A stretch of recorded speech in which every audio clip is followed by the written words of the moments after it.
venir sur un site YouTube. sur YouTube, une chaîne YouTube. J'arrive plus à suivre. Donc 14 conférences. Donc, et toutes ces conférences, il suffit de marquer le Bernard Redley, le Collège Templier. Si vous me laissez votre mail, je vous envoie la liste des liens qui correspondent à ces conférences, puisqu'en plus, j'ai fait des petites, alors là, j'allais dire de toutes petites interventions de 10 à 20 minutes qui portent sur la chevalerie spirituelle, en plus des conférences qui, elles, tournent autour de 1h, 1h20, 1h30.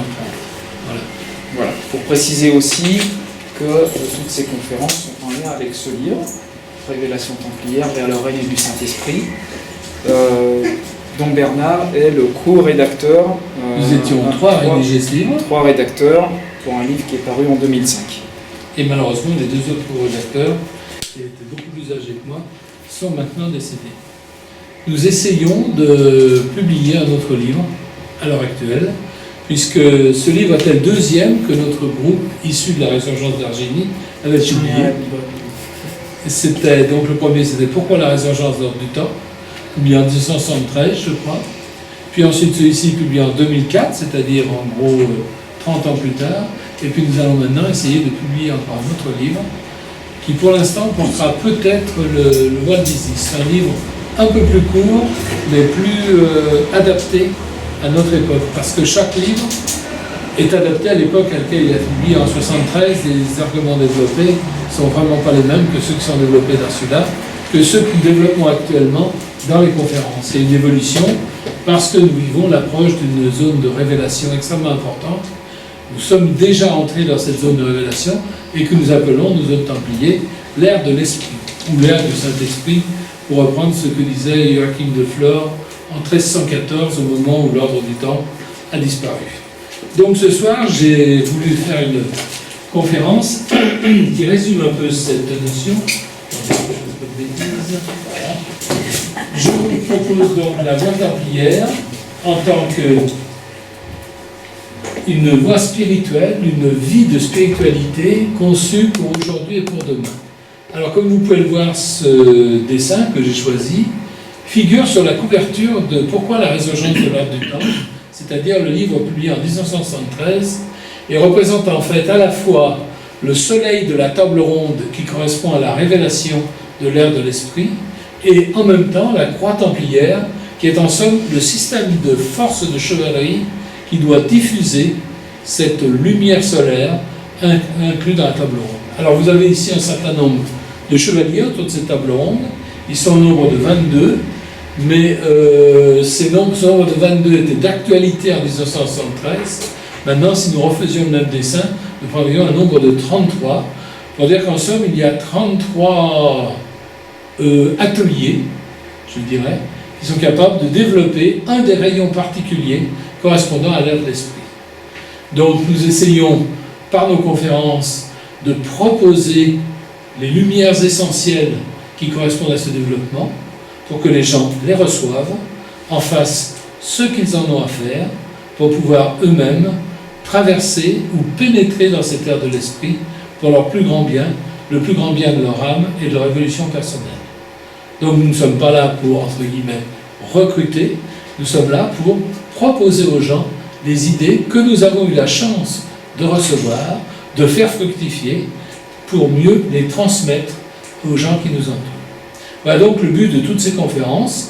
Vous verrez que les sujets sont assez divers, en parlant bien sûr de l'ordre du temps, mais en parlant aussi, par exemple, d'une lecture templière de la Genèse, en parlant aussi de l'épiphanie, tout bêtement, qui est une fête solaire qui est un peu trop oubliée et qui mérite d'être développée par son cheminement symbolique et les forces spirituelles qu'elle nous permet de comprendre et auxquelles elle nous permet d'accéder. Donc les sujets sont très divers parce que nous sommes tous très divers et aucun d'entre nous n'est semblable à l'autre. La spiritualité, c'est toujours la diversité, mais dans une certaine unité, une certaine synergie. Mais il faut bien comprendre, c'est ce que nous allons voir plus tard, que chacun a sa voie personnelle à trouver et que ce n'est pas un gourou de la trouver pour vous. Le gourou, l'enseignant, est là pour vous proposer des lumières, des idées, des initiations, et après c'est vous qui réagissez à ces propositions et qui cheminer en fonction de ce que vous considérez comme exact ou non. Donc nous allons parler de voie spirituelle templière, et dans le petit dépliant que nous avons fait, j'ai cité une phrase attribuée à Malraux. Alors, Malraux n'a jamais écrit cette phrase, maintenant c'est pratiquement certain. Mais beaucoup de témoins ont dit qu'il l'avait dite, et plusieurs fois. Et dans cette phrase, certains disent qu'il a dit « le XXIe siècle sera religieux ou ne sera pas », d'autres disent qu'il sera spirituel ou ne sera pas, et d'autres disent qu'il a dit « mystique ». Les trois termes sont proches mais différents. Et c'est un peu ce qu'on va voir maintenant pour essayer de comprendre ce que signifie cette entrée dans un XXIe siècle qui est tout de même centré sur pratiquement ce qu'on ne voit pas finalement, parce que ce soit religieux, spirituel ou mystique, c'est du monde de l'invisible dont il est question. Alors, premier terme, religieux. Le mot religieux est à l'heure actuelle extrêmement dévalué parce que les institutions religieuses, eh bien, ont beaucoup défrayé la chronique pour diverses raisons, et toutes les institutions religieuses, aucune sans exception.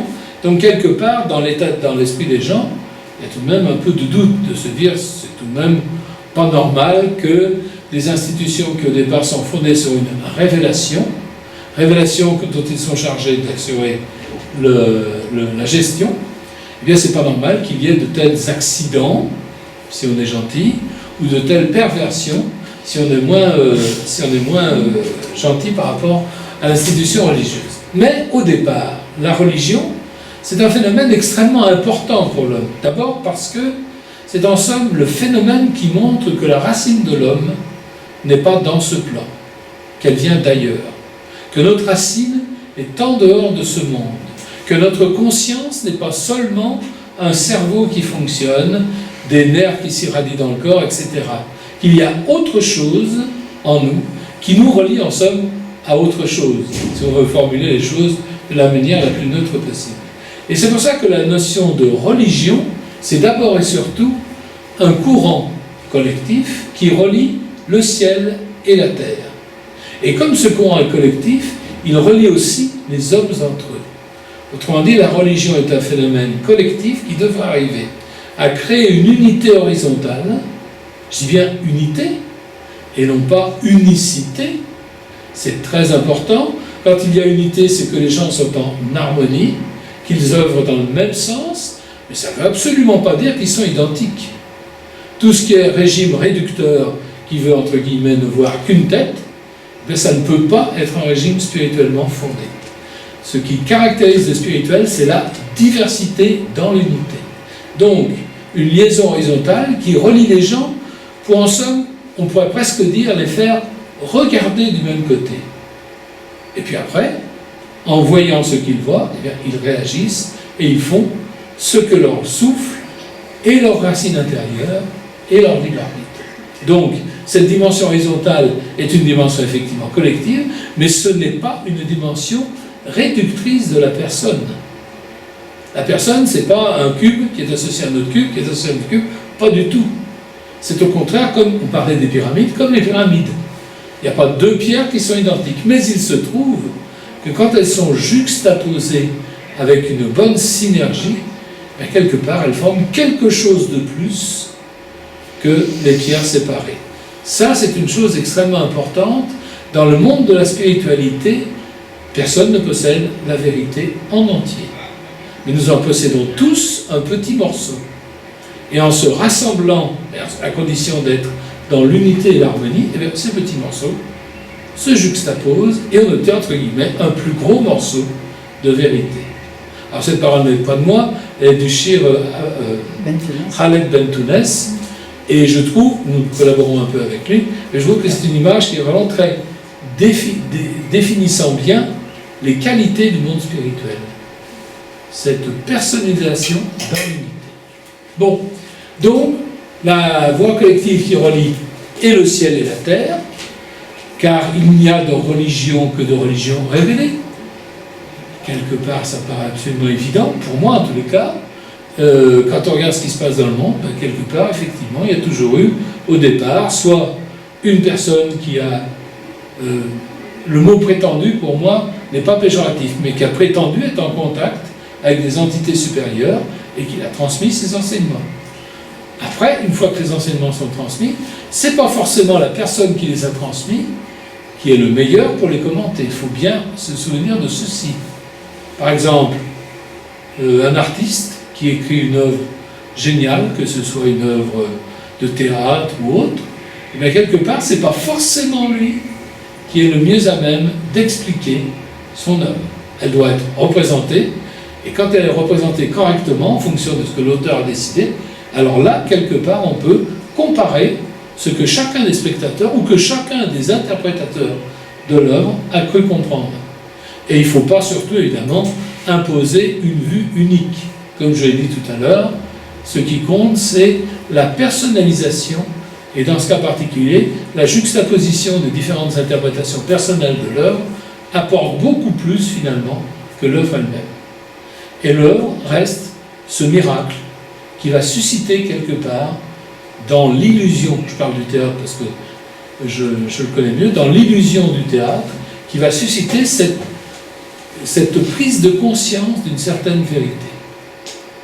Et à partir de là, évidemment, faire progresser la personne. Donc, je me perds un peu dans mes exemples, je ne me perds pas, mais je développe beaucoup mes exemples, mais c'est important de bien comprendre ce que l'on entend quand on dit qu'il relie le ciel et la terre. Donc, une barre verticale, le ciel est intervenu sur la terre, et puis après, les hommes ont essayé de structurer plus ou moins bien, pour essayer d'unir les gens autour de cette révélation, une barre horizontale. Donc on retrouve bien sûr le symbole de la croix, mais une croix qui n'a pas de rapport avec la croix de la crucifixion de Jésus. Car c'est une croix, comme on dit, égale et juste. Égale, ça veut dire que ces deux branches sont de même longueur, et juste, ça veut dire qu'elles se coupent au milieu de chacune d'entre eux. Vous reconnaissez bien sûr la croix templière. Enfin, il n'y a pas que les Templiers qui ont cette croix, bien sûr. Mais en tous les cas, elle se manifeste dans l'ordre du Temple, tel que nous l'avons vu tout à l'heure dans la première diapositive. Donc, religieux, ça voudrait dire qu'au XXIe siècle, il va y avoir une nouvelle révélation. Nouvelle, attention, pour nous les hommes. Pas forcément pour le monde divin.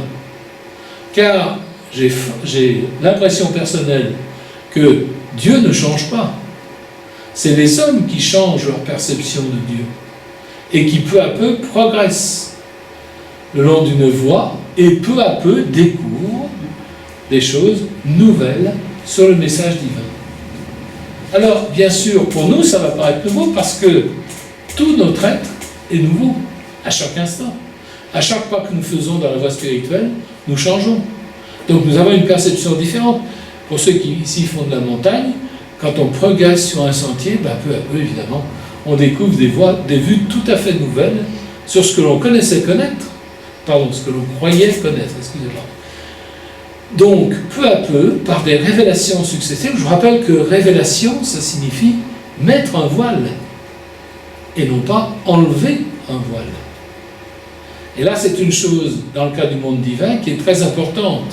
Pour comprendre le monde divin, il est nécessaire à l'homme d'avoir différents voiles sur lesquels la lumière divine projette des images différentes. Ça, c'est une théorie qu'on retrouve chez Maître Philippe, qui dit qu'il y a toujours des rideaux entre la lumière divine et nous, et qu'à chaque fois que nous progressons, nous tirons des rideaux et nous retrouvons d'autres rideaux qui nous permettent de comprendre certaines autres choses, puis ensuite nous retirons d'autres rideaux, etc., etc. Notre vie n'est qu'une succession de rideaux sur lesquels se projette une lumière qui vient d'un point au-delà de ce que nous pouvons imaginer. Je l'appelle Dieu, vous pouvez l'appeler comme vous voulez, ça ne me dérange pas, c'est simplement par simplification. Mais alors attention, quand je dis Dieu, c'est vraiment Dieu. C'est pas Dieu le Père. Dieu le Père n'est qu'une de ses images, n'est qu'un de ses voiles qu'a pris le Dieu pour se manifester. Après Jésus-Christ, Bouddha, etc., etc.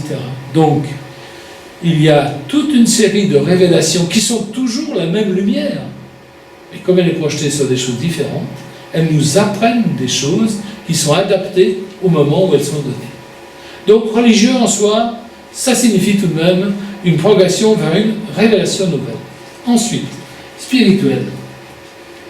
Spirituel, mais c'est un peu le même point de vue, mais vu plus personnellement. Une progression spirituelle est essentiellement une progression individuelle. Ça ne signifie pas qu'il n'est pas utile pour la progression spirituelle d'être en groupe. Car en effet, comme je l'ai dit au début, en groupe, si le groupe est en harmonie, en équilibre, et qu'il n'y a pas de tension à l'intérieur, et bien en groupe, on profite de toutes les idées, de toutes les images que l'on peut échanger entre frères d'une même recherche. Et ça, c'est une des forces très importantes des groupes initiatiques, lorsque ceux-ci sont en harmonie et fonctionnent de bonne manière, sans qu'il y ait de tension, sans qu'il y ait d'essais de prise de pouvoir, etc. Etc., tout ce qu'on peut malheureusement voir dans beaucoup de groupes. Donc, le religieux et le spirituel, c'est finalement la même chose. Mais c'est les deux facettes d'une même médaille. Spirituel, c'est la facette personnelle. Religieux, c'est la facette collective.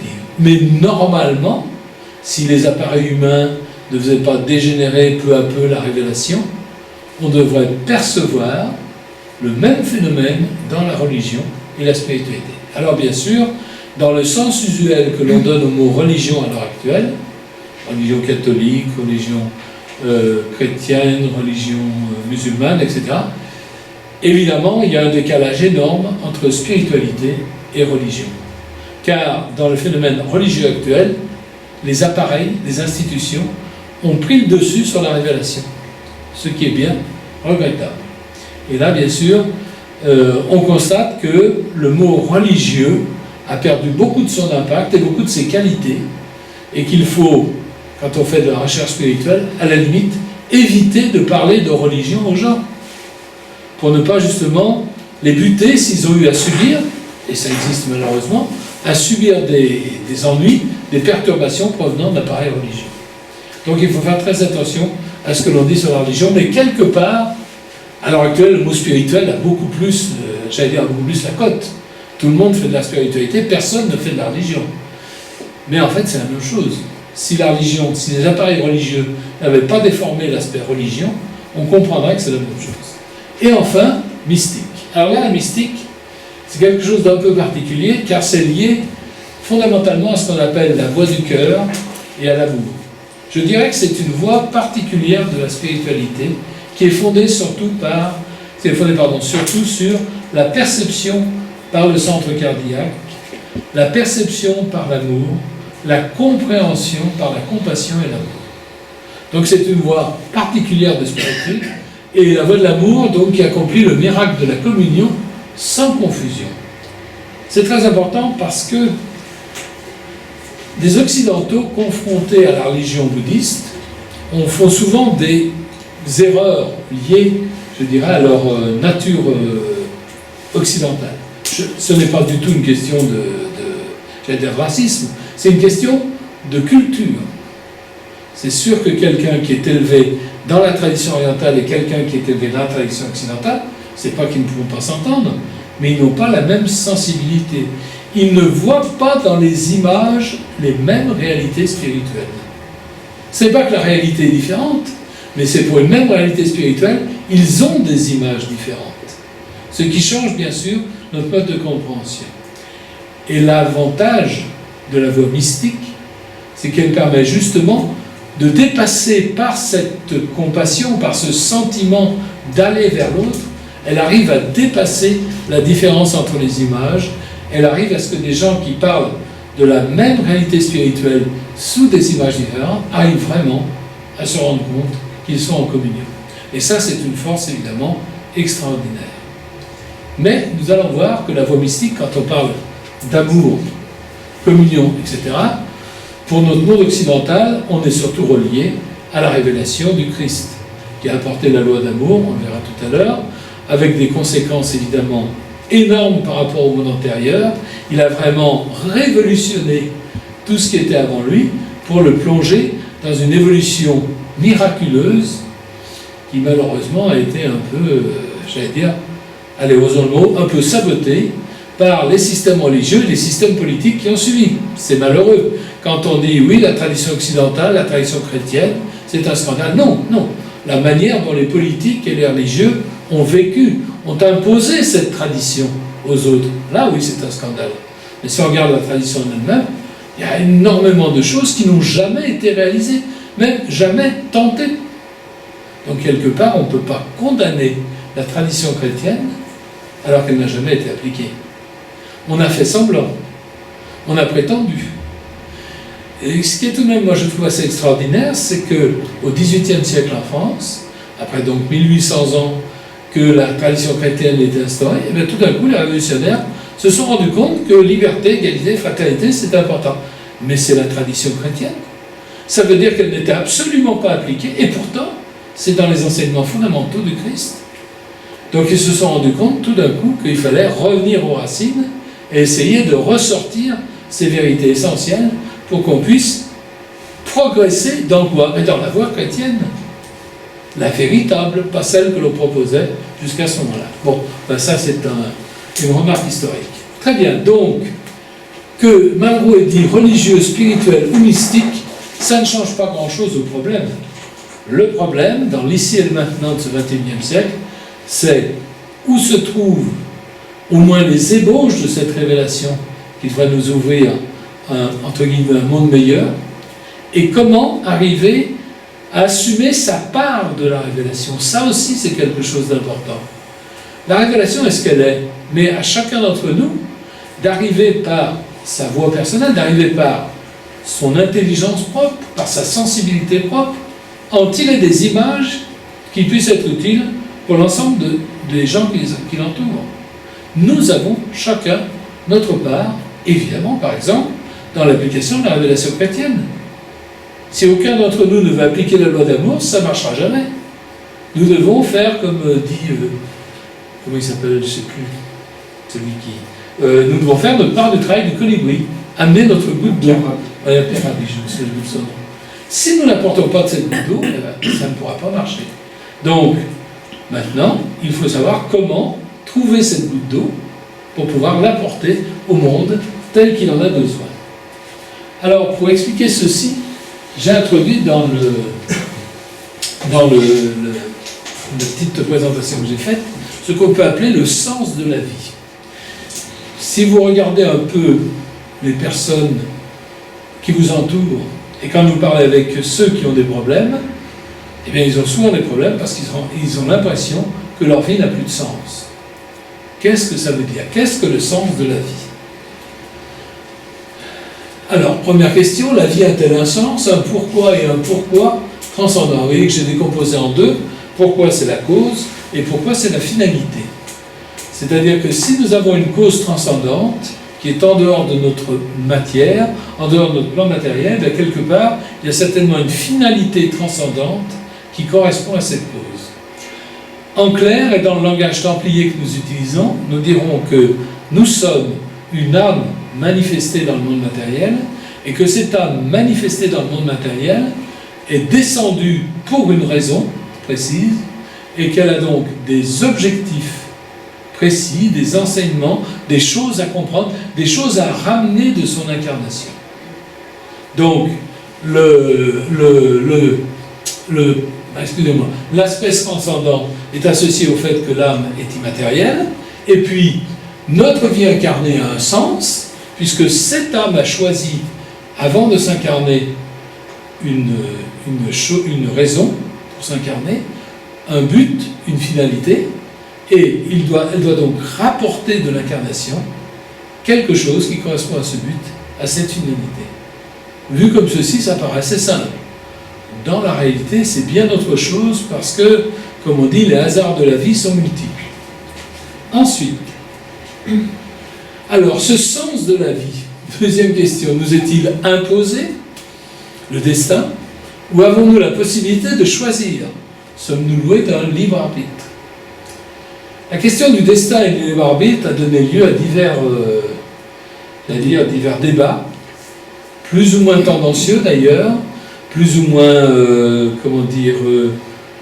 où chacun essaye bien de tirer la couverture à soi, mais qui n'arrive pas à résoudre la contradiction essentielle qui existe entre destin et libre arbitre.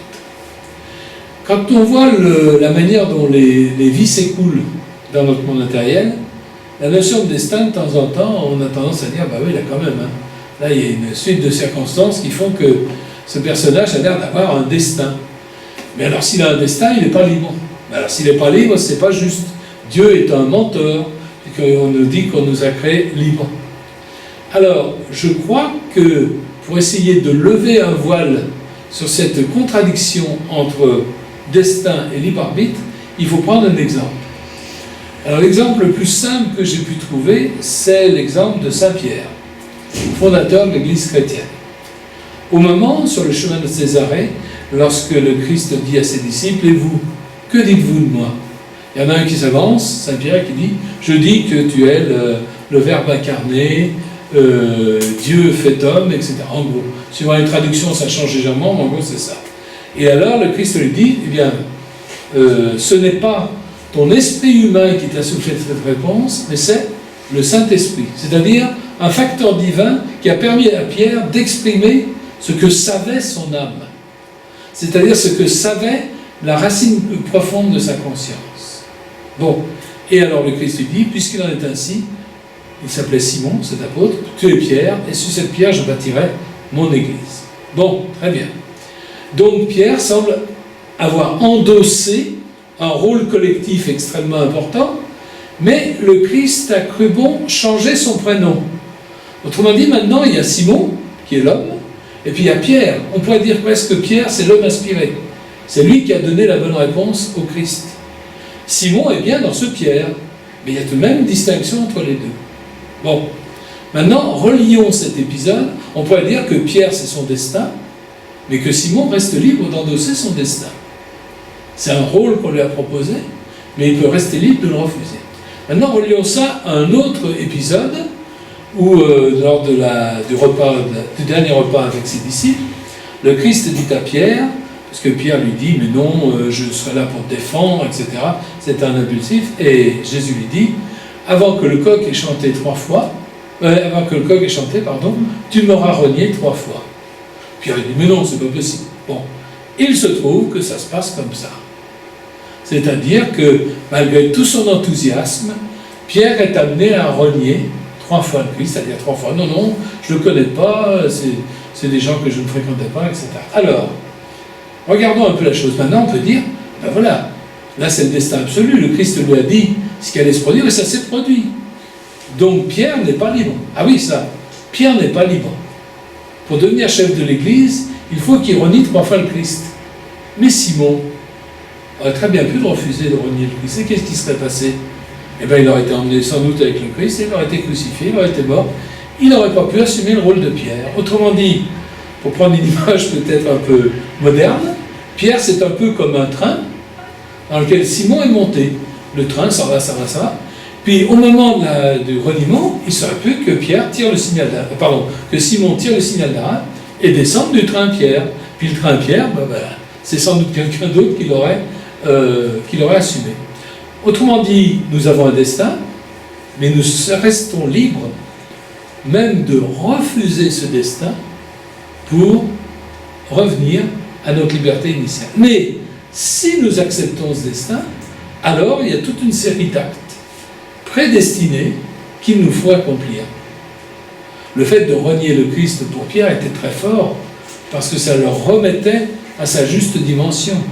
Bien que nommé par le Christ comme chef de l'Église, il n'était qu'un simple homme qui pouvait renier le Christ à peine 12 heures après l'avoir quitté. Donc ça le ramenait un peu à des dimensions plus humaines, à des dimensions plus tard. C'était très utile pour le fondateur ultérieur de l'Église. Bon, donc ne gardons pas de faux débats entre le destin et le libre arbitre. Quand nous assumons un rôle, nous assumons un destin. Ce destin nous amène alors à vivre certaines expériences, mais si un jour nous voulons quitter ce destin, eh bien nous en avons parfaitement le droit. Nous sommes libres. Donc il n'y a pas de contradiction entre les deux. Alors pour ce qui est du sens de la vie, tout le monde n'a pas un destin aussi lourd que devenir le chef de l'Église, c'est clair. On a chacun un petit destin à notre taille, car ce ne sont pas forcément les plus petits destins qui sont les moins importants. Certains l'ont exprimé, par exemple Sainte Thérèse de Lisieux dit « On peut sauver le monde en ramassant une épingle, à condition de le faire avec amour ». Quand elle a dit ça, elle était en train de leur déplucher des pommes de terre. Donc il y a toujours manière et manière de faire les choses. Ce n'est pas parce qu'on fait des actes simples, mais importants, que l'on n'est pas dans la ligne de son destin. Il faut donc que chacun trouve dans quelle ligne son âme a voulu s'incarner pour retrouver le sens de sa vie. Ensuite,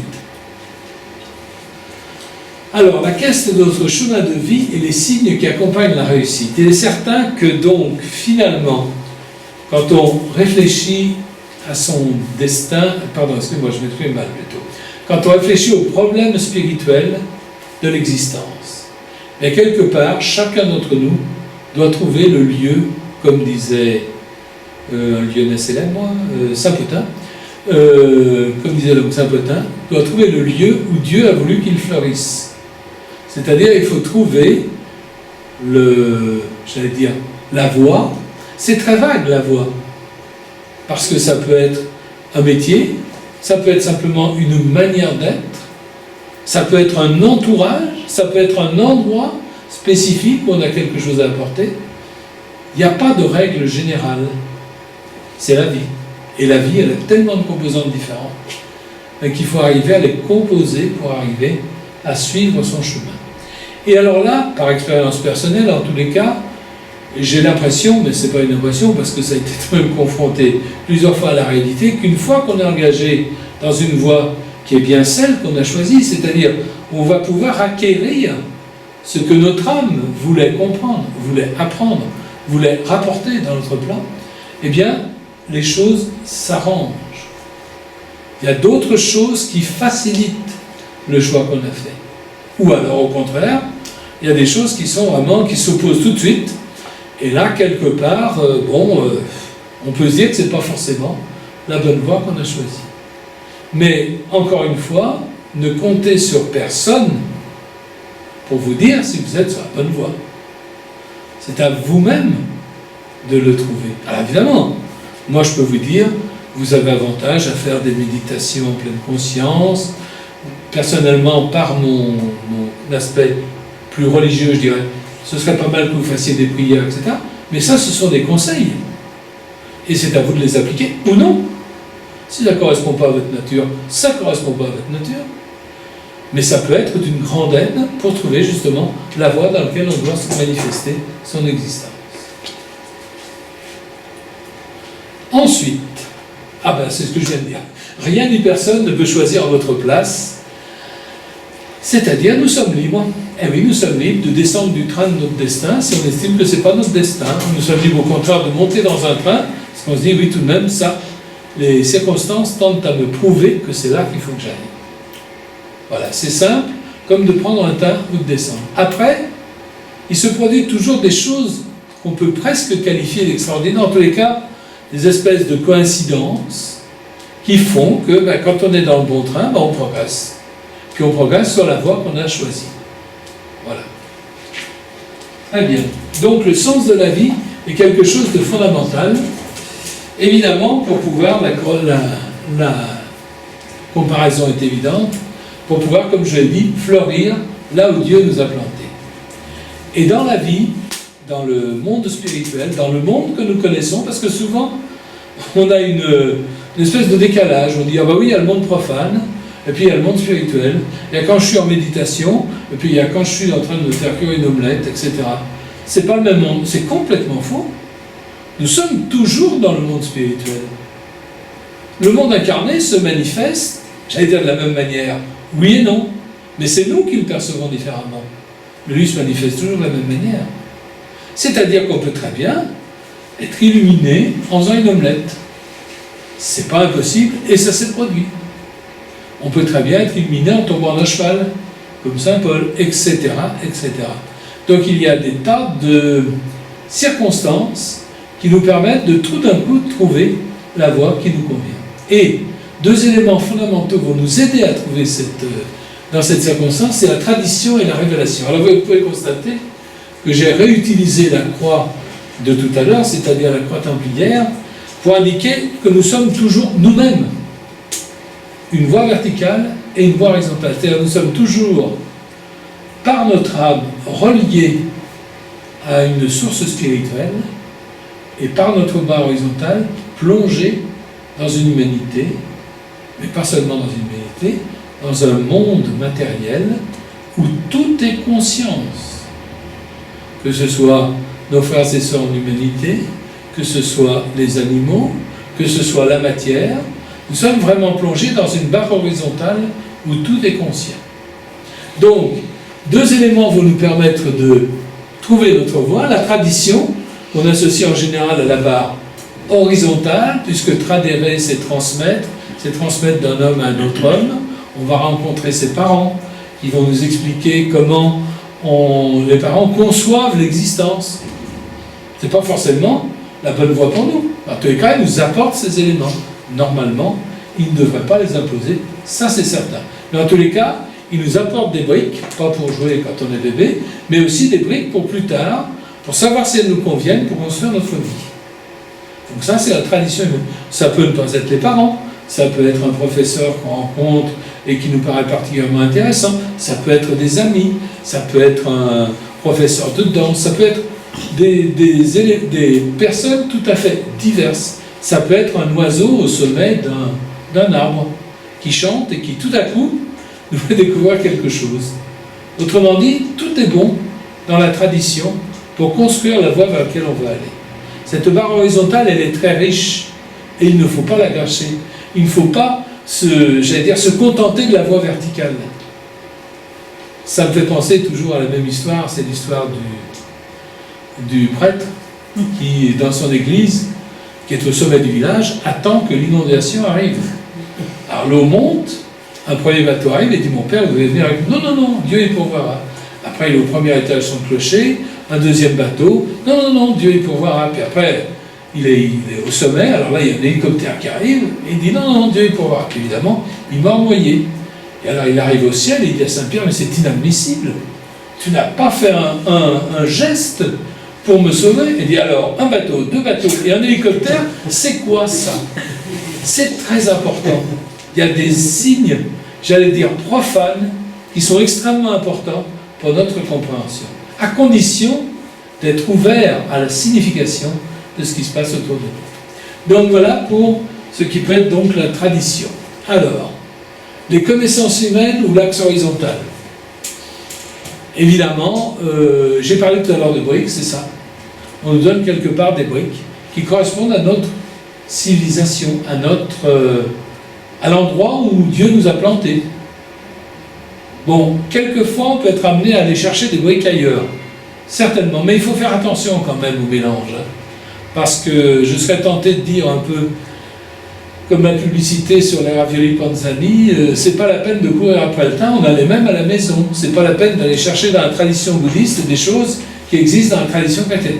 Mais si la tradition bouddhiste vous convient à 100%, parfait, mais c'est pas des choses très particulières que vous allez pouvoir trouver là-bas qui n'existent pas chez nous, à condition bien sûr qu'on les enseigne de manière ouverte et de manière un peu éclairée. Voilà. Donc les connaissances humaines sont des cubes qui vont nous permettre de construire quelque chose. Ensuite, l'irruption du divin ou l'axe vertical. Alors là, l'irruption du divin, j'ai dit tout à l'heure, ça peut prendre des formes tout à fait différentes les unes des autres. J'ai parlé du chant d'un oiseau, oui, le chant d'un oiseau peut tout d'un coup être l'irruption du divin à travers la beauté de son chant. Ou ça peut être, si on reprend certaines expériences mystiques, tout d'un coup une illumination, une apparition, effectivement. Ça existe et ça fait partie de l'aventure humaine à 100%. Et il ne faut pas, comment dire, négliger cette possibilité. C'est une possibilité qui peut se produire si vraiment il faut qu'elle se produise de cette manière. J'ai parlé tout à l'heure de Saint Paul qui a renversé de son cheval, etc. Il y a des tas d'expériences aussi de gens qui, en rentrant dans une église, tout d'un coup, ont la sensation que Dieu existe, bien qu'ils aient eu jusqu'à maintenant une formation parfaitement matérialiste. C'est Froissart en particulier qui a eu cette expérience, et il en a écrit un livre, « Dieu existe, je l'ai rencontré ». Bon.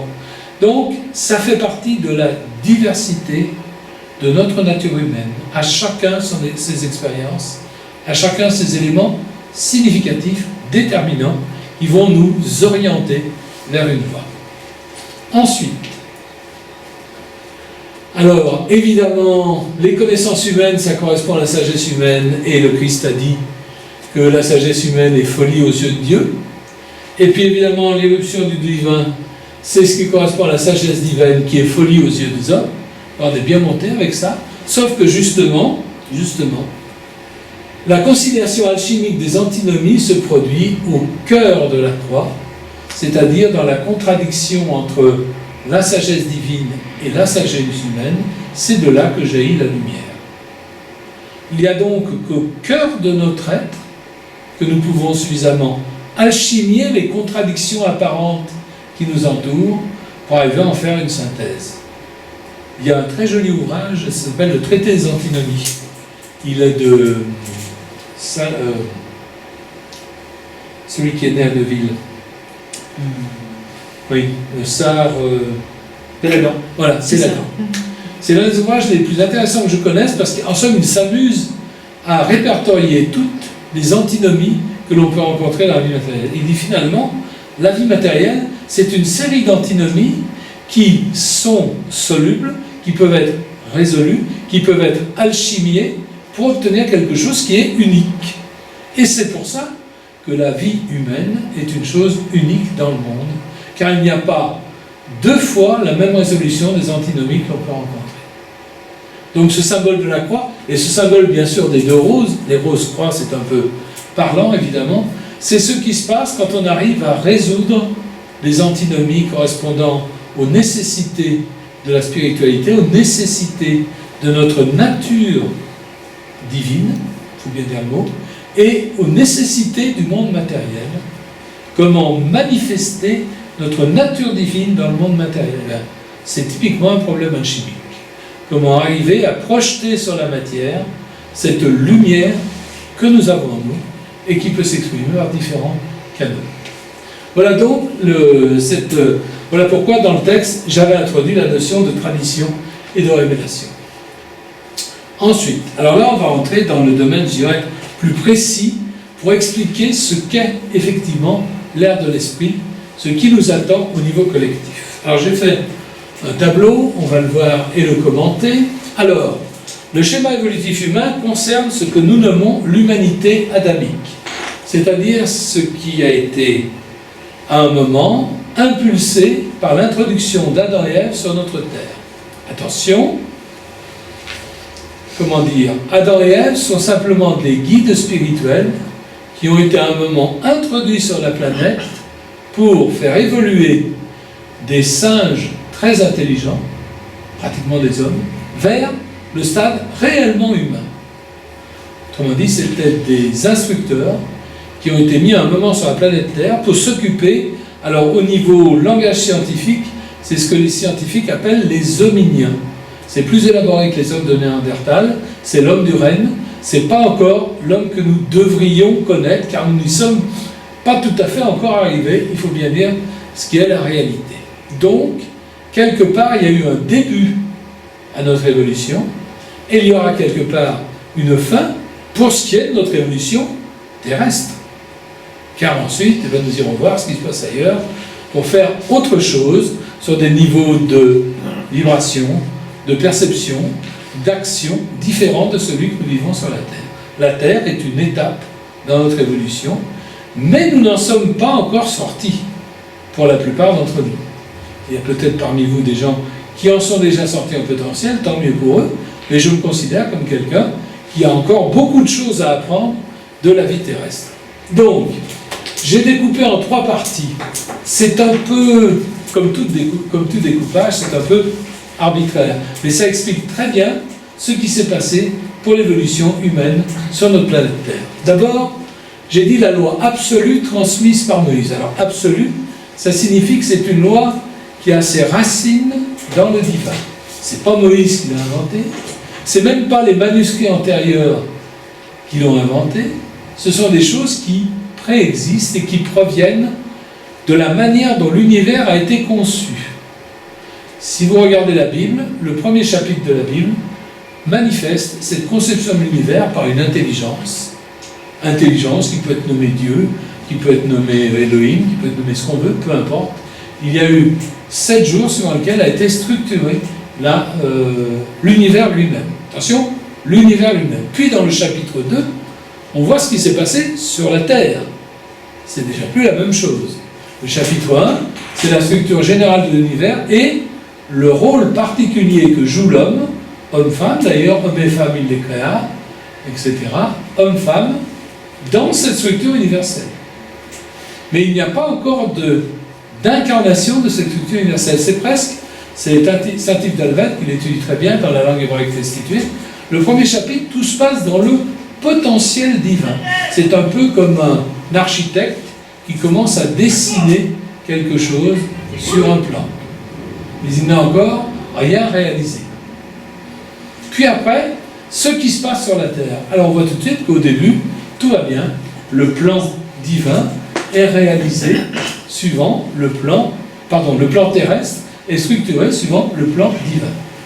Et puis à un moment, eh bien, il y a introduction de ces fameux guides qui sont là pour nous faire passer un échelon de conscience important pour que nous puissions devenir des êtres humains triunitaires conformément à la loi divine qui a été exprimée dans le chapitre 1. Autrement dit, ceci, la loi absolue, c'est un peu le chapitre 1 de la Genèse.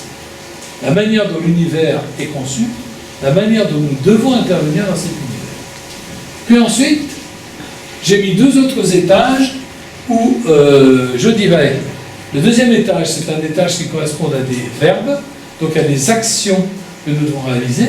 Et le troisième étage correspond un peu à l'effet sur notre nature de ces actions. Alors, dans la loi absolue transmise par Moïse, nous dirons que c'est les actions et l'accomplissement de ce qui est conforme à la loi divine qui prédomine. Le Christ, quand il arrivera, dira « Je ne suis pas venu ici pour abolir la loi, je suis venu ici pour l'accomplir », c'est-à-dire il veut nous montrer que l'on peut vivre sur terre en harmonie parfaite avec les lois divines formulées par Moïse. D'accord ? Et le résultat dans le personnage de Jésus-Christ, c'est une certaine perfection qui va se manifester au moment de sa résurrection. Donc, partie d'une structure entre guillemets, j'allais dire impure, c'est pas tellement le mot, mais perfectible, le Christ, en accomplissant la loi, est devenu une structure parfaite. Et cette structure parfaite, c'est le but que nous devons atteindre un jour. Bon, mais pour atteindre ce but, nous avons 2 moyens. L'un que nous avons donné à Christ et l'autre que nous allons, entre guillemets, recevoir au cours de cette ère de l'Esprit.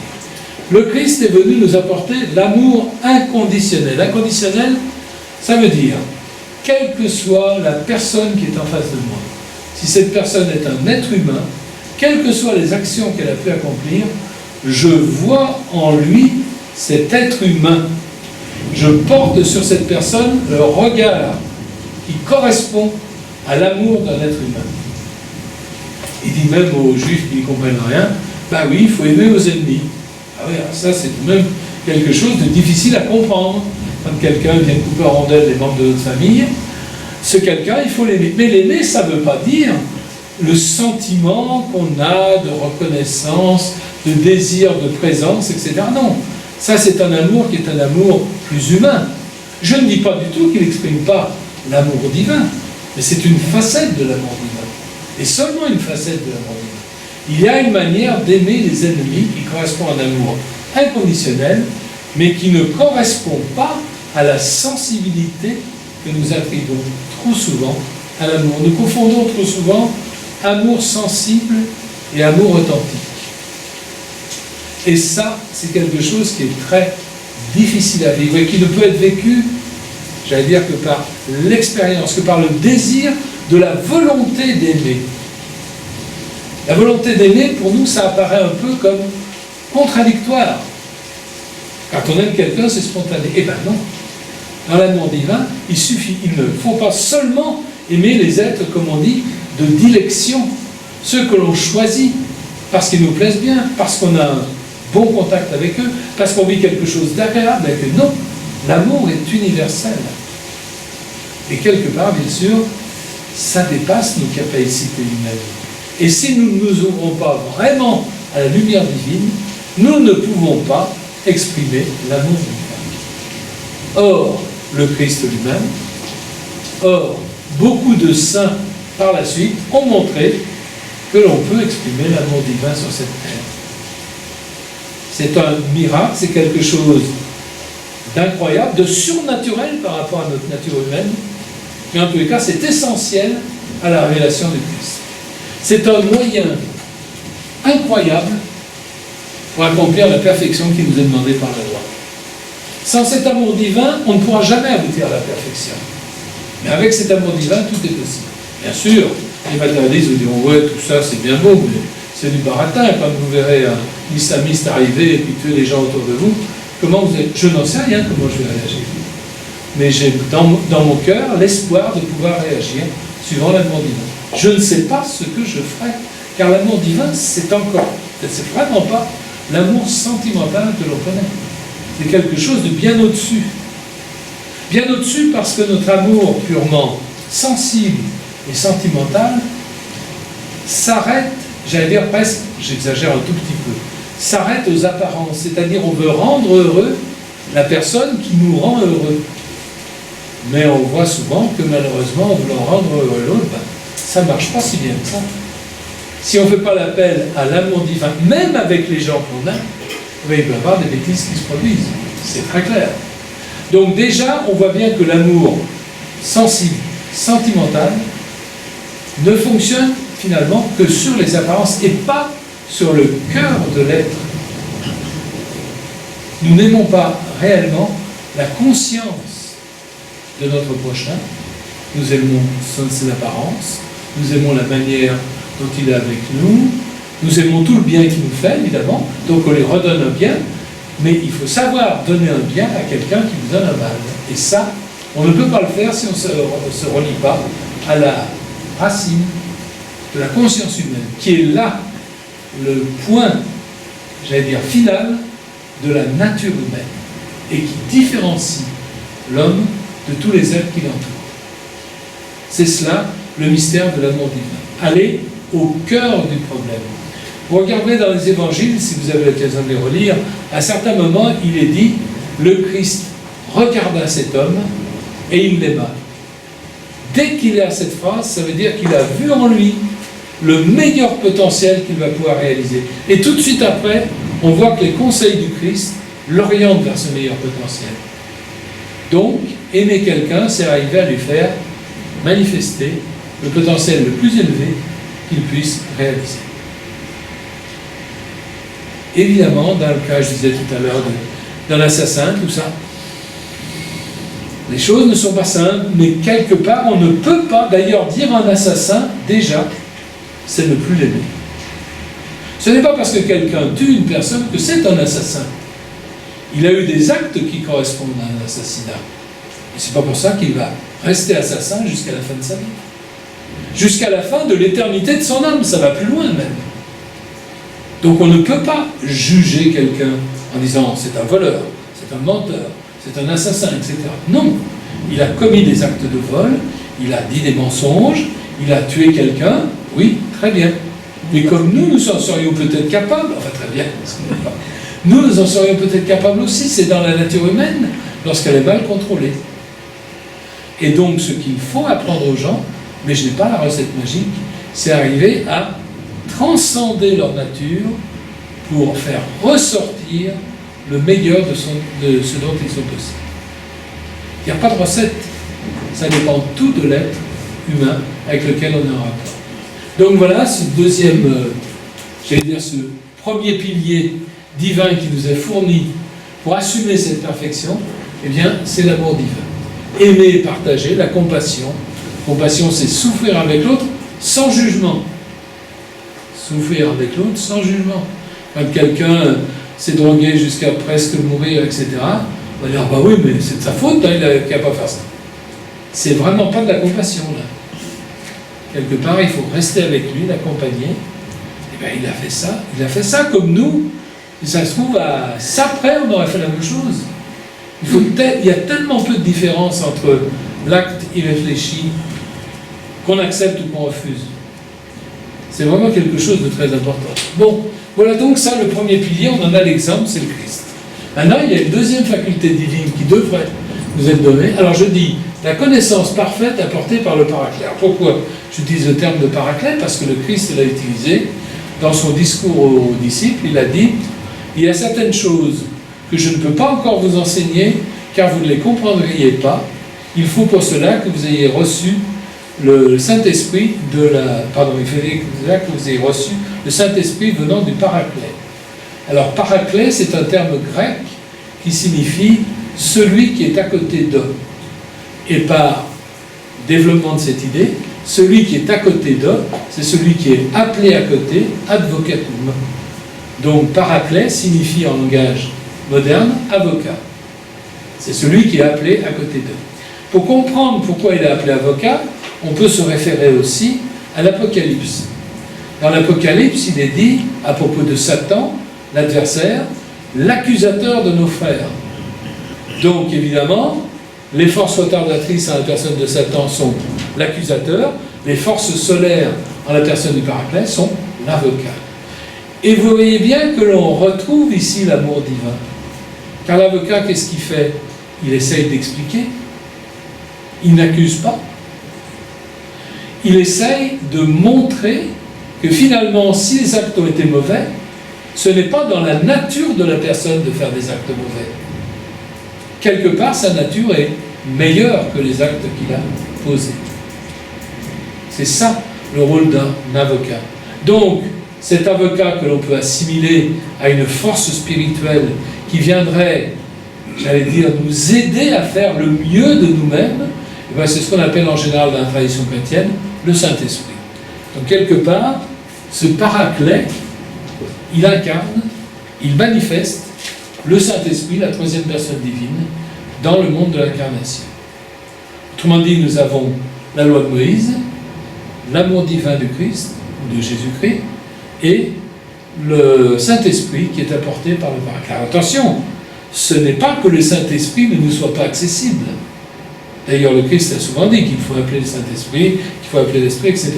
Mais quelque part, il va y avoir une qualité spécifique du Saint-Esprit qui va apparaître dans ce que nous nommons l'air de l'Esprit ou l'air du Saint-Esprit. Cette qualité particulière, c'est un lien qui nous permet de comprendre. Alors, là, c'était aimé et partagé. Comprendre, ça veut dire, pour nous, on se dit toujours, pas comprendre, c'est quand je me dis, ça y est, ouais, j'ai compris. Oui, mais c'est pas tout à fait ça. Ça, c'est une compréhension intellectuelle. La compréhension réelle est beaucoup plus profonde. Compréhension, ça veut dire prendre avec soi. Donc, qu'est-ce qu'il nous faudrait vraiment, finalement, comprendre pour vouloir assumer complètement notre rôle dans l'incarnation? Eh bien, c'est comprendre la matière qui nous entoure, être sensible à sa conscience. Et la matière qui nous entoure, la matière primordiale qui nous entoure, c'est notre corps. Comprendre notre corps, le prendre avec soi. Qu'est-ce qu'a fait Jésus-Christ? Il est ressuscité, c'est-à-dire que sa lumière spirituelle a transfiguré la matière dont il était porteur pour la transformer en une matière éternelle qui ne périt pas, qui ne se détériore pas et qui d'ailleurs se régénère elle-même par l'intermédiaire de cette lumière. Donc, comprendre le monde qui nous entoure, c'est arriver à spiritualiser la matière. La spiritualité jusqu'à la rendre en parfaite harmonie avec notre âme et avec notre esprit. Voilà donc pourquoi se comprendre est associé à ressusciter. La résurrection du Christ est bien plus qu'à, j'allais dire, une espèce de consolation qu'on nous donnerait. Oh ben, vous inquiétez pas, à la fin des temps, vous allez ressusciter. Non, c'est beaucoup plus profond que ça. C'est qu'il s'agit d'arriver à assimiler la vibration de la matière elle-même pour la transfigurer en lumière. Quand le Christ apparaît ressuscité, eh bien, il mange des poissons pour montrer qu'il est bien matériel, mais les gens ne le reconnaissent pas. Et pas seulement Marie-Madeleine. Marie-Madeleine le prend pour un jardinier et lui demande « Seigneur, qu'as-tu fait du corps de mon Seigneur ?» Et Jésus-Christ lui dit, l'appelle Marie, et là elle le reconnaît à sa voix, mais pas à son aspect.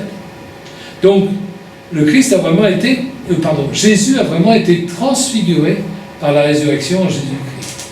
Il y a une totale osmose entre la partie divine, le Christ, et la partie humaine, Jésus, qui permet, par cette osmose lumineuse, de manifester un corps lumineux, qui bien sûr est différent du corps que possédait Jésus de l'incarnation, car celui-ci était encore marqué par quelques imperfections. Et ce corps lumineux que les disciples vont pouvoir contempler, qu'est-ce qui va se passer? Eh bien, il va s'élever de la terre pour disparaître, en annonçant cet être que vous avez vu monter dans les nuages, etc., va revenir à la fin des temps pour vous enseigner toutes choses, etc. Donc, quelque part, la résurrection de Jésus-Christ, son ascension, c'est la promesse déjà du retour de Christ en gloire. Mais pour que nous puissions comprendre, c'est le cas de le dire, et savoir un peu ce qui se passe lorsque le Christ en gloire va revenir, eh bien, il va falloir que nous-mêmes, nous arrivions à mieux vivre cette matière. Comme nous pouvons le constater autour de nous, jusqu'à maintenant, l'action de l'homme sur la matière, c'est un total échec. Et la matière est en train de se révolter, et de manière vraiment extrêmement, j'allais dire efficace, oui, d'une certaine manière, efficace, pour nous faire comprendre que nous n'avons rien compris à sa manière de fonctionner, à sa manière peut-être de se soumettre à notre vouloir, mais pas à nos caprices. C'est-à-dire que nous sommes là pour manifester la qualité divine au sein de la matière, mais la qualité divine, c'est toujours un rien pour soi. Donc ce n'est sûrement pas l'égoïsme que l'homme a manifesté dans l'exploitation de la nature et de la matière qui nous entoure. Il faut donc repenser notre relation avec cette matière, notre relation avec toute la nature qui nous entoure. Sinon, la nature nous éliminera. Et on voit bien comment ça se passe, comment ça s'ébauche à l'heure actuelle. Certains textes de l'Apocalypse décrivent un petit peu ce que l'on voit dans j'allais dire, la terre qui s'ébroue et qui secoue un peu ces hommes pour les faire réfléchir un peu à la manière dont il faudrait vivre. Donc, nous allons devoir repenser notre contact avec la matière pour accéder à la réelle liberté des enfants de Dieu. Être libre, c'est pas faire ce que nous soufflent nos caprices. Être libre, c'est faire ce que nous avons choisi de faire avant de venir. C'est retrouver le sens de notre vie et évoluer dans ce chemin. Et nous sommes parfaitement libres dans la mesure où il n'y a pas deux manières identiques de vivre le sens de sa vie. Il n'y a pas deux êtres qui auront le même chemin de vie. Donc nous sommes libres de faire à notre manière ce que nous devons faire. Et une fois que nous aurons compris certaines choses essentielles, comme justement quel est le sens de notre vie, ce que nous devons rapporter dans l'autre monde, ce que notre âme doit rapporter dans l'autre monde, eh bien nous serons tout à fait libres d'agir suivant notre vraie nature, notre nature divine.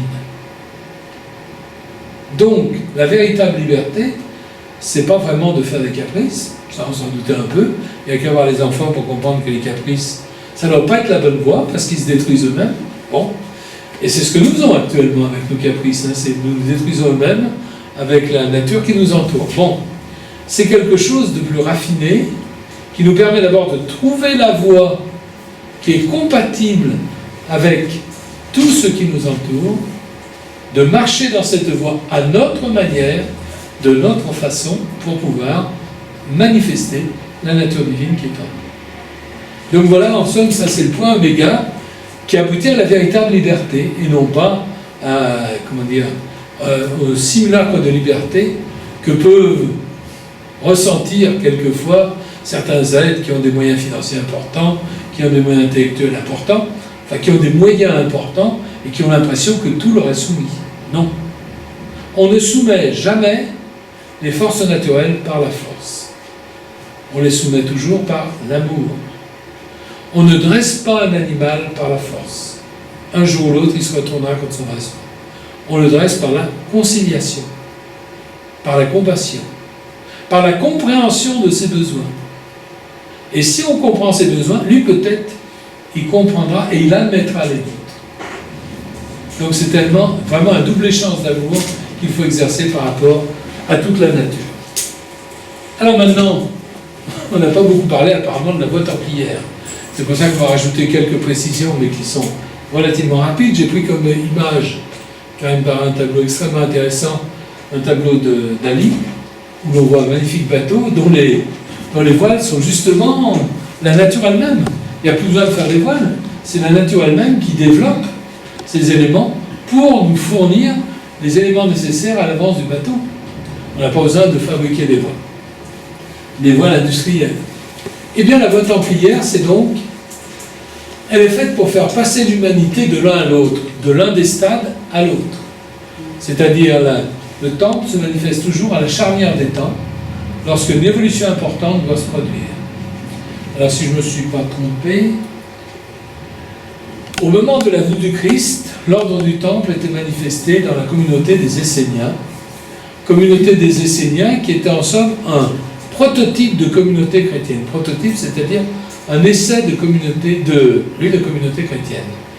Certains êtres appartenant à la tradition hébraïque ont été en somme séparés des autres Hébreux pour vivre suivant les enseignements chrétiens, à titre d'essai, et pour ainsi réaliser ce que, enfin tout du moins, ébaucher la transformation que le Christ allait proposer à l'humanité.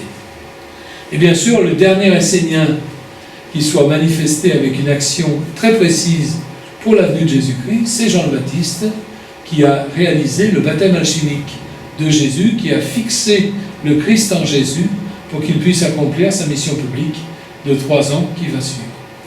Donc, j'allais dire que, comme si les Esséniens étaient un peu une fusée de lancement, et que le dernier élément de la fusée, ça a été Jean le Baptiste, qui a accompli sa mission auprès du Christ. Donc les Esséniens ont accompli la mission d'à la fois tester la révélation chrétienne sur un petit nombre, et aussi d'apporter à la mission du Christ une phase essentielle qui correspondait à la fixation donc de ce Christ en Jésus par le baptême. Donc voilà un exemple de mission du temple parfaitement réussie. Quant à la voie templière que nous vivons actuellement, elle est évidemment adaptée au temps moderne. On ne va pas vivre comme les Esséniens, on ne va pas vivre comme les chevaliers à la table ronde, on ne va pas vivre comme les chevaliers moines du Moyen-Âge, on le vit de manière moderne. En ayant bien sûr quelquefois des idées qui sont un peu surprenantes par rapport à la modernité. Mais ça, c'est ce qui est typique justement de la révélation templière. Je vous en ai exposé quelques-unes ici. L'importance de l'essentiel. L'essentiel, c'est le cœur de notre être. Le cœur de notre être, c'est ce qui est divin en nous. La lumière divine qui a été mise dans la matière pour se manifester en tant que lumière divine, par exemple. Ensuite, elle est faite aussi, cette voie templière, pour créer les ouvriers de la 11e heure, c'est-à-dire qu'il est tard, il est très tard pour l'humanité.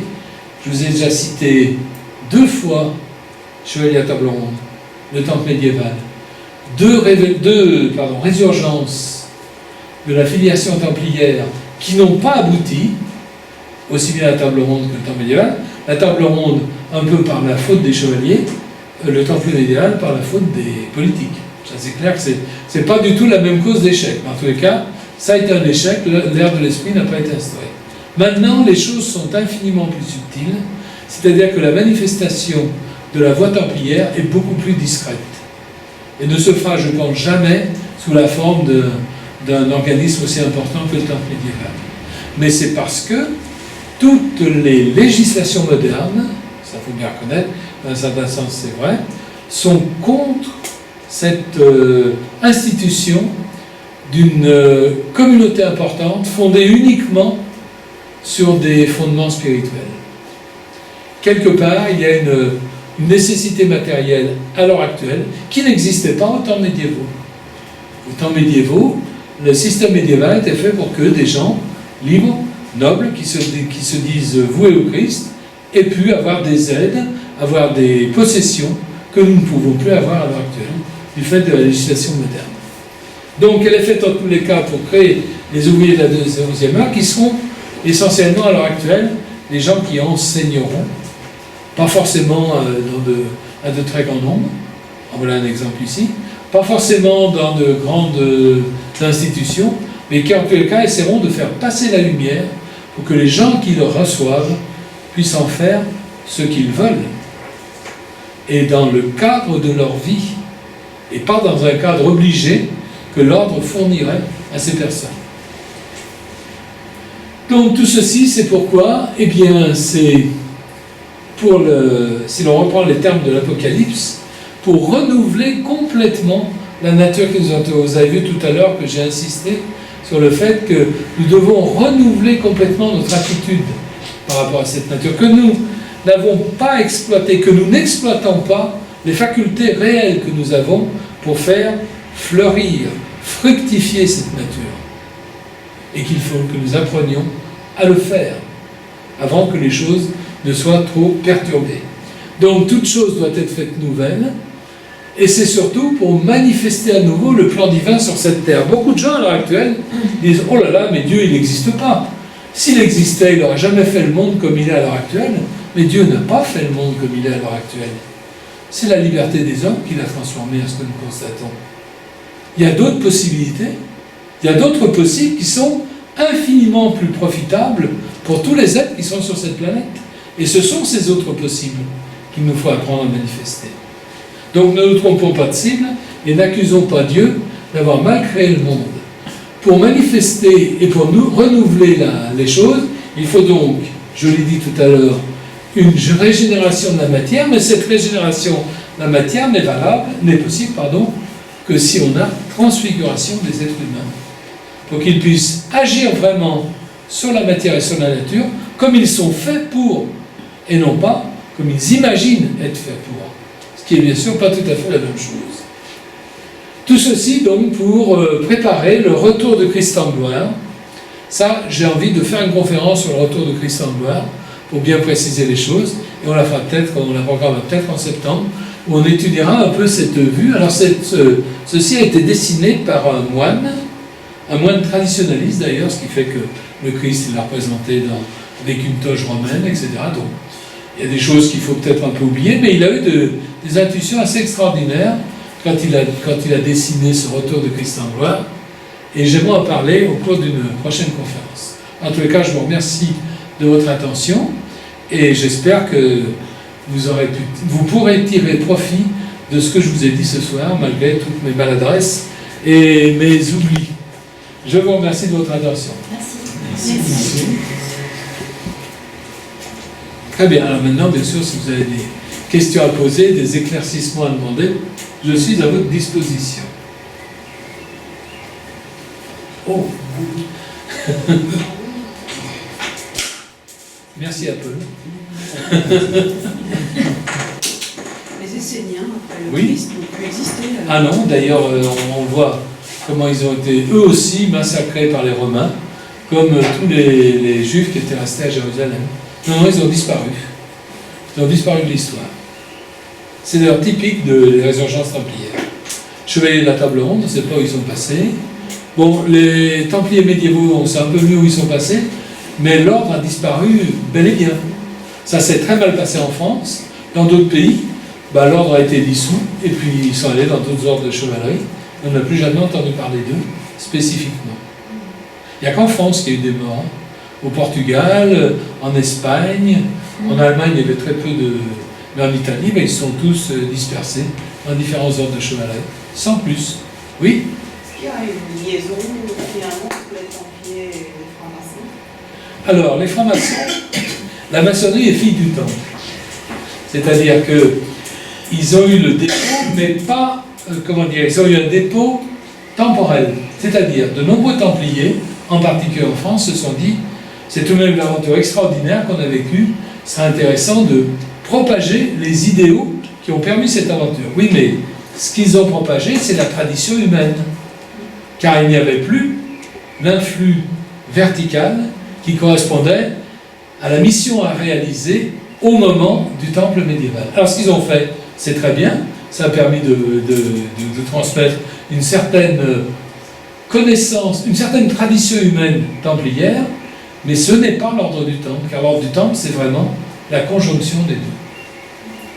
Alors l'appellation franc-maçon, d'ailleurs, vient des ordres du Temple, puisque à l'origine, quand un chevalier ou un noble entrait dans l'ordre, il donnait toutes ses terres à l'ordre. Et dans ces terres, il y avait souvent des serfs, des esclaves que l'ordre aussitôt affranchissait. Parce qu'il était impensable que sur les terres de l'ordre du Temple, il y ait des gens qui soient des esclaves. Bon, ensuite, ces gens, soit ils restaient dans l'agriculture, soit ils trouvaient un autre métier. Et souvent, on leur apprenait, parce que l'ordre du Temple avait besoin de beaucoup de maçons pour fabriquer, en particulier, leur commanderie, mais aussi les cathédrales, etc. Donc, ils leur apprenaient le métier du bâtiment. Donc, c'était des maçons affranchis. D'où l'appellation de franc-maçon, ou des affranchis qui devenaient maçons, de franc-maçonnerie. Beaucoup de gens pensent que l'appellation franc-maçonnerie vient de là. Évidemment, après, il y a le fait que ce sont un maçon libre dans une loge libre, etc. Donc, c'est lié aussi au terme franc. Mais étymologiquement, on pense que c'est de là que vient l'appellation franc-maçonnerie. N'oubliez pas que la franc-maçonnerie templière, enfin donc à l'origine, c'est vite dissocié en deux voies. La voie spéculative, qui correspond à la franc-maçonnerie que nous connaissons, la voie opérative, qui correspond aux compagnons de devoir, et qui sont restés constructeurs, comme dans la tradition initiale. Et il y a plusieurs branches aujourd'hui. Ah, bah bien sûr, non, mais je dis initialement pour distinguer la maçonnerie spéculative de la maçonnerie opérative comme les compagnons du devoir. Après, bien sûr, mais ça, la dispersion, c'est toujours pareil. Hein.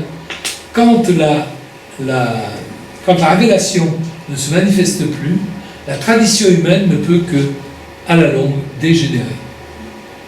Et évidemment, c'est pour ça que la révélation se remanifeste dans le monde pour essayer de remettre les choses au point. Voilà. Dans tous les cas, c'est d'origine templière. Là, il n'y a aucun doute. Alors après, ils ont créé des mythologies antérieures au temple, mais ce n'est pas du tout répréhensible, hein, parce que cette mythologie leur permet de transmettre des images, des enseignements, etc. Mais au niveau, j'allais dire, historique, c'est une mythologie pure. Ils ne fondent pas sur des faits réels. Il n'empêche que lors du temple, la plupart des maçonneries, enfin bon, j'exagère un petit peu, mais beaucoup de maçonneries se réfèrent soit à la construction du temple de Jérusalem, soit d'autres à la construction des pyramides et aux traditions égyptiennes, en particulier le rite de Memphis Misraïm, etc. Bon, et bien ils ne se trompent pas du tout, évidemment, parce que au moment de la construction du temple de Jérusalem, c'était vraiment une construction initiatique. Donc ça a donné naissance à une source initiatique d'enseignement. Et bien sûr, au moment de l'Égypte, il faut en parler parce que c'est un peu plus compliqué. Mais au moment de l'Égypte, il y avait aussi, bien sûr, toute une tradition initiatique fondée sur la construction du bâtiment. Donc, les deux sources symboliques et mythologiques sont parfaitement fondées. Après, ce que les gens en ont fait, bon, ben ça, c'est beaucoup d'aléas. De temps en temps, de très belles illuminations, mais beaucoup d'aléas humains aussi. Voilà. Merci. Très bien. Alors, si vous voulez que je vous envoie la liste des conférences et des liens sur lesquels vous pouvez voir sur YouTube tout ce qu'on a fait ensemble, vous laissez votre adresse mail et je vous enverrai ceci.